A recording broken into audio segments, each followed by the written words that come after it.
Join our community by subscribing. Every click helps us share more stories like this one. The introduction. In the small, unremarkable town of Westfield, nestled between endless rows of cornfields and sprawling woods, crime was a rare occurrence. For most of its residents, the most exciting part of their day was the local gossip shared at the diner's counter, or the thrill of a weekend football match. But as the sun dipped below the horizon on October 14th, 2017, that calm facade shattered in an alarming silence. The evening began like any other, with families gathered for dinner and children completing their homework. However, amidst the usual sounds of suburban life, a sense of eeriness began to ripple through the community. It started with whispers, as neighbors noted that Lucy Carter, a bright and spirited 12-year-old girl, had not returned home from school. Concern escalated into frantic searching as the clock ticked closer to bedtime. Parents called one another, and a small search party formed, scouring the nearby streets and parks. Hours later, the little girl's absence was a suffocating weight, thickening the air with dread. The Westfield Police Department soon received the first call, a mere blip on the radar in the annals of crime. They had dealt with missing persons before, and some even turned up in the following days. But as night fell, the search turned desperate. With weary eyes and trembling hands, Lucy's mother clutched her phone, praying for a miracle, oblivious to the dark twist this would take. Little did they know, this moment marked the beginning of a haunting puzzle that would grip the town for years to come. The victim. Lucy Carter was the kind of girl who effortlessly brought warmth to every room.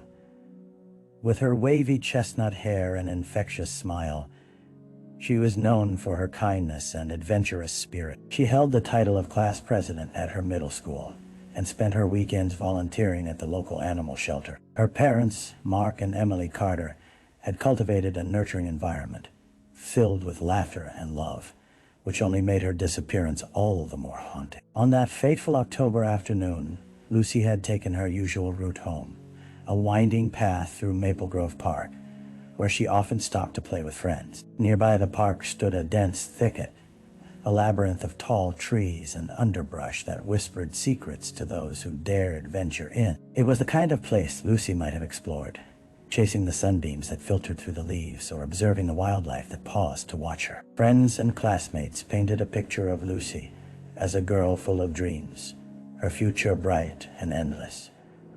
They remembered her artistic flair, the way she sketched intricate designs in her notebook, filled hopes of one day becoming a veterinarian. Such aspirations made the acts of imagination in a child's heart all the more painful now, twisted under the shadow of uncertainty.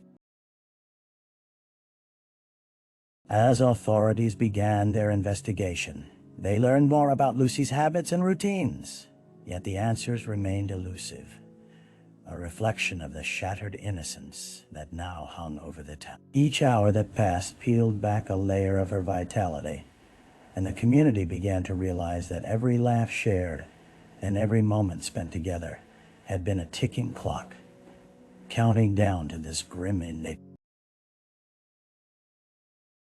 The crime scene. As the early morning sun cast unnatural shadows over Maple Grove Park, the tranquil aura belied the horror that had unfolded just hours before. Officers arrived to cordon off the area, their senses attuned to the chaos that had overwhelmed this peaceful community. A faint chill clung to the air, fueled by apprehension and dread as investigators prepared to search for clues that could unlock the mystery of Lucy Carter's disappearance. The park itself bore no resemblance to the vibrant sanctuary Lucy had known. Instead, it was shrouded in a somber atmosphere. Officers swept through the underbrush, emotions managed but teetering on the brink of despair. Every branch rustled like a whispered secret, each sound heightened by the gravity of their task. Soon, They pressed deeper into the woods, where the sunlight barely broke through the dense foliage. In a secluded clearing, a strange urgency seized them as the ground beneath their feet revealed a disturbance. A recently disturbed heap of leaves and soil. The unsettling silence was pierced only by the crunch of twigs and rocks beneath heavy boots. An officer, typically steady and resolute, hesitated as he processed the unsettling sight, calling for backup. The unease intensified as they began to dig.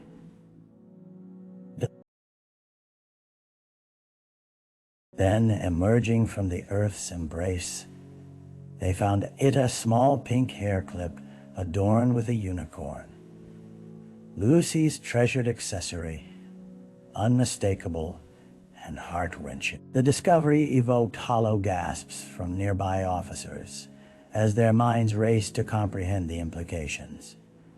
A child's belonging left behind, a haunting testament to a life abruptly snatched away. With the hair clip safely secured in an evidence bag, the ambience shifted further, heavy with realization. The remnants of Lucy's presence loomed large. Her essence still felt in the warmth of sunbeams and the coolness of the breeze, a chilling reminder of the girl who once brought joy everywhere she roamed. "Salos? Charlotte, are you?" The early investigation. In the days following the discovery at Maple Grove Park, Westfield was shrouded in a blanket of fear and confusion. The sound of distant sirens and the presence of law enforcement became the new background music of the town, where whispers of speculation echoed through the halls of schools, shops, and homes. Investigators, led by Detective Sarah Monroe, worked tirelessly, acutely aware that every moment counted. The early investigation began with interviews, gathering invaluable threads of information from anguished parents, friends, and teachers. Detective Monroe collected recollections that ranged from mundane to peculiar. Lucy had a wide circle of friends, but an unsettling tension began to surface when some classmates revealed a chilling rumor. A shadowy figure spotted lurking near the park in the days leading up to her disappearance. This witness account, though vague, ignited a fire of concern within the investigation team. Detective Monroe swiftly arranged for surveillance footage from the nearby convenience store, hopeful that the camera might have captured the phantom that haunted the edges of their investigation. As the hours unfolded, traces of Lucy's last known movements came into focus. Every frame was inspected ferociously, as hopes rested upon mundane footage of late-night customers. But the anxiety of not even glimpsing the smiling girl weighed heavily against their willingness to uncover the truth. Community members began assembling a search committee, driven by desperation and a palpable yearning to bring Lucy home. Flyers adorned with her bright face and vibrant smile plastered every telephone pole and storefront. Somewhere between anguish and hope, the town united to comb through backyards, cornfields, and wooded areas, determined not to relent until every stone was overturned. And yet, the deeper they delved into the heart of Westfield, the more questions spiraled out, intertwining the lives of its residents like an intricate web woven from sorrow, fear, and uncertainty. The dead ends. Days turned into weeks, and as the search for Lucy Carter extended beyond reason and hope, an eerie calm settled over Westfield. The early thrill of potential leads faded into a suffocating silence, replaced by the disheartening reality that the investigation was now mired in a series of dead ends. Detective Sarah Monroe and her team scoured every lead, but the elusive figure from the park remained a ghost, slipping through their fingers time and time again. Despite numerous tips pouring into the department, Each one meandered into a cul-de-sac of disappointment. The footage from the convenience store yielded nothing. No suspicious figures, no sign of struggle. Just the mundane flow of life moving on obliviously. Residents began to eye one another with skepticism. Potential suspects lurking behind familiar faces. Each passerby became a figure of suspicion as mistrust brewed beneath the town's surface. The search committees, once buzzing with energy and determination, dwindled as fatigue set in. What had begun as an urgent collective mission transformed into a haunting echo of what could not be found. The posters, promising a reward for information, flapped in the autumn wind, but they too began to fade, a symbol of hope, slowly giving way to despair. While Lucy's family remained resolute, holding on to the belief that their daughter was still alive, the community faced a grim reality. Detective Monroe pored over notes, photographs, and reports, retracing every step, every possible connection. Sleep eluded her, haunted by what she could not solve. Every unturned rock gnawed at her conscience, a relentless reminder that somewhere out there, a child was missing. A cruelty reflected in her own unfinished life, and the unresolved cases on her desk. Just as frustration threatened to drown out determination, the detective received an anonymous tip that would lead her down yet another murky path. It was a flicker of hope amidst the darkness. But with that flicker came the fear of what they might uncover next. A break in the case. On a chilly November morning, as the frost glistened on deserted sidewalks, Detective Sarah Monroe found herself revisiting the city's outskirts, where the dim light of dawn barely penetrated the haze. The anonymous tip that sprang to life from the depths of despair led her to a dilapidated farmhouse, long abandoned and entangled with weeds. Though doubt mingled with every step, she knew the importance of following up on even the faintest leads. As she approached the weathered structure, its broken windows and sagging roof were enveloped in an eerie stillness, punctuated only by the occasional rustling of dry leaves. The barn loomed larger than life, its dark, intimidating presence beckoning her closer, tightening her grip on her flashlight.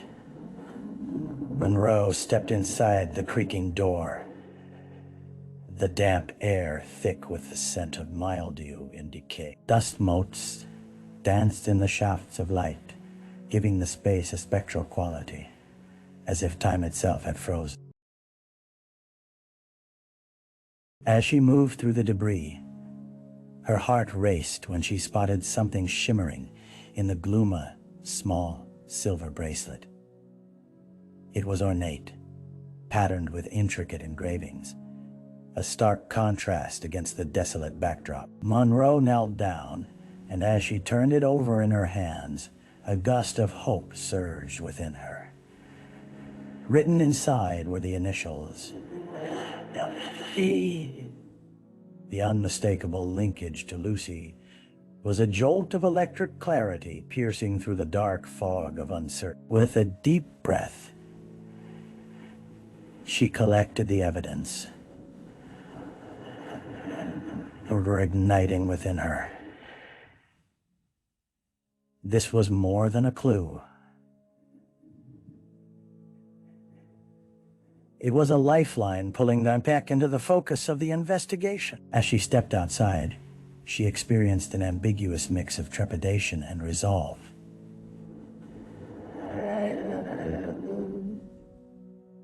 The discovery not only pointed to Lucy's possible whereabouts, but also led to a deeper question that would haunt her.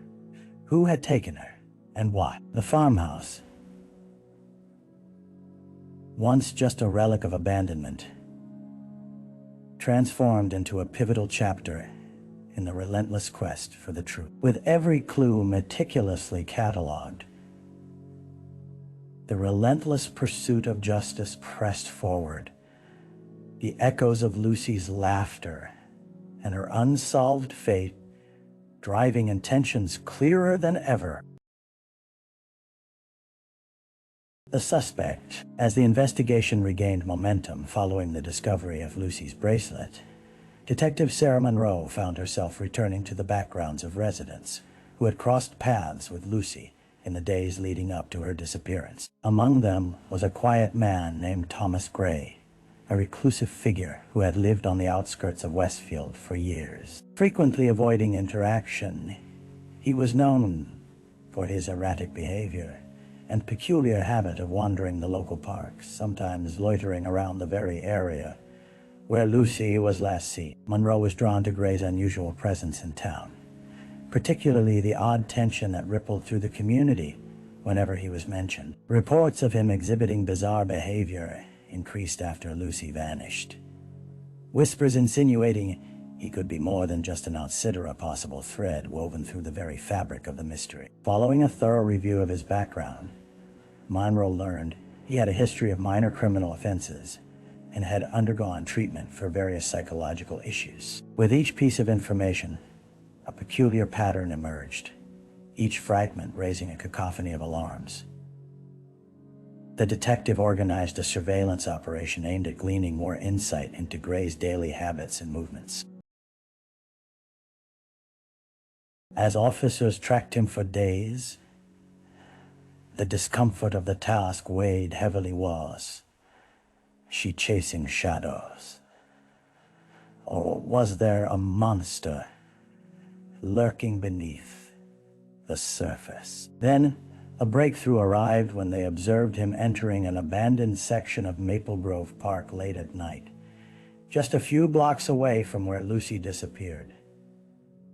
Monroe felt her pulse quicken as she processed this unsettling connection. A direct confrontation loomed, and with it, unpredictable repercussions. But she had to take the next step. Gray had been wrapped in an aura of secrecy long enough, and now it was time to pull the curtain aside, unveil the truth, and face the entity that had been hiding in plain sight. As she prepared for the potential confrontation, a familiar weight settled in her chest, a quiet reminder that courage was not always the absence of fear, but the determination to pursue justice in the face of the trial. Months passed since the unsettling confrontation with Thomas Gray, and as investigative threads culminated, a shadow loomed over Westfield. It was the moment everyone had both dreaded and anticipated: the trial of the man accused of abducting Lucy Carter. The small town's courtroom swelled with both supporters and skeptics, packed with a community desperate for answers, yet fearful of the truth that would soon unfold. The atmosphere inside was electric yet heavy, a palpable tension enveloping those present. Lucy's family sat in the front row, their faces a mosaic of anxiety and hope, each witness a chapter of their lives marked by unending heartbreak. Detective Sarah Monroe, with her relentless pursuit of justice, took her place among the observers, eager to witness the fruits of her labor.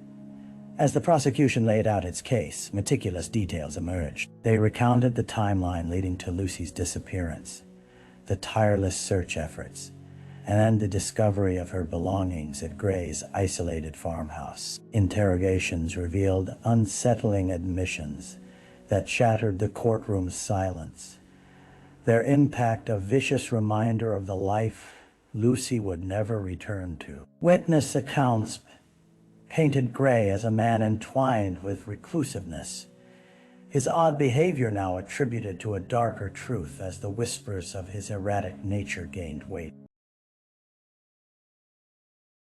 However, the defense fought hard, constructing an image of a man misunderstood, a product of society's neglect, claiming mental instability, absolving him of guilt.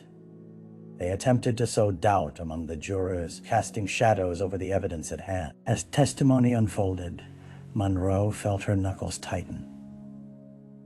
fearing the prosecution might weaken under the strain of the defense's relentless push on the narrative. The final arguments resonated like a heavy drumbeat through the courtroom, emotions rising as jurors pondered their duty. The conclusion of the trial hinged not just on evidence, but on the fragile threads of belief about human nature, accountability, and the insurmountable loss felt by a grieving community. As the gavel came down and the verdict was read, time itself seemed to pause, the walls of the courtroom reverberating with the outcome, the culmination of a haunting journey that had begun with an innocent laugh, now echoing in the void of unanswered questions. The aftermath. In the wake of the trial's conclusion, the town of Westfield was draped in a heavy silence tinged with a complex tapestry of emotions. The verdict had brought closure for some and opened wounds for others, leaving the community grappling with the harsh reality that their lives had irrevocably changed. The local diner, once a bustling hub of gossip and laughter, echoed with hushed conversations, where patrons spoke of Lucy with reverence, a lingering spirit among them. Detective Sarah Monroe observed the town's transformation, a bruised yet resilient place that now bore the scars of loss. The streets where laughter had once reigned became a solemn reminder of innocence lost. The lingering shadows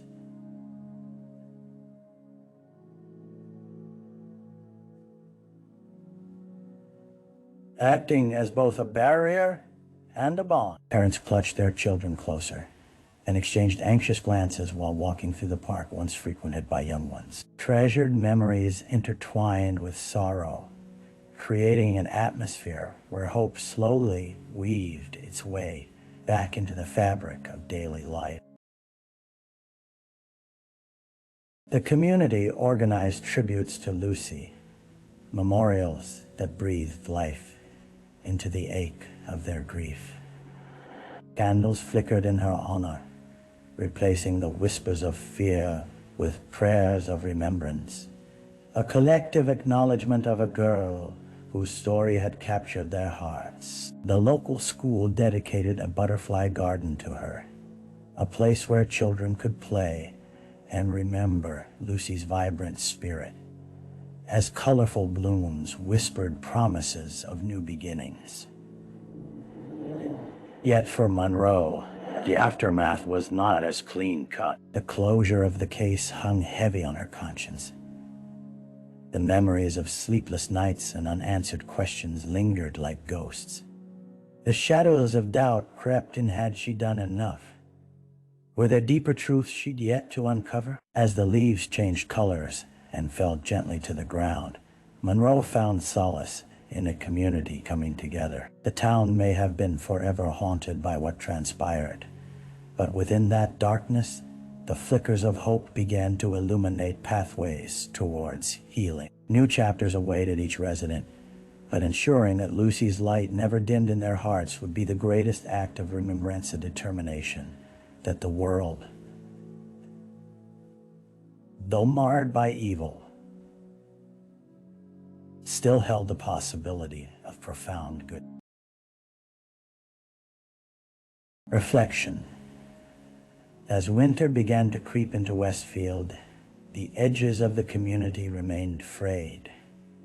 Yet within the seams, glimmers of resilience sparked. Detective Sarah Monroe often found herself wandering through the butterfly garden, a refuge where children's laughter intertwined with the gentle rustling of leaves. Here, in the quiet moments, she could almost hear Lucy's playful spirit, a haunting yet comforting reminder of innocence. Though the trial had concluded and the verdict rendered, the emotional toll lingered like a fog over the town's collective psyche. Monroe reflected deeply on the journey they had traversed together, how they had all threaded their way through sorrow, confusion, and dread in a relentless search for justice. The resilience of the community stood in contrast to the darkness they had faced, as they built a structure of understanding and support around one another, forging a path toward healing. In solitude, her thoughts turned inward, contemplating the systemic cracks that allowed such tragedies to unfold. The struggle against the unseen forces of evil and despair lingered, a reminder that vigilance was necessary if the warmth of kindness was ever to flourish unchecked. There would be no easy answers, but the strength found in unity, love, and hope emerged as a beacon, guiding her toward purpose.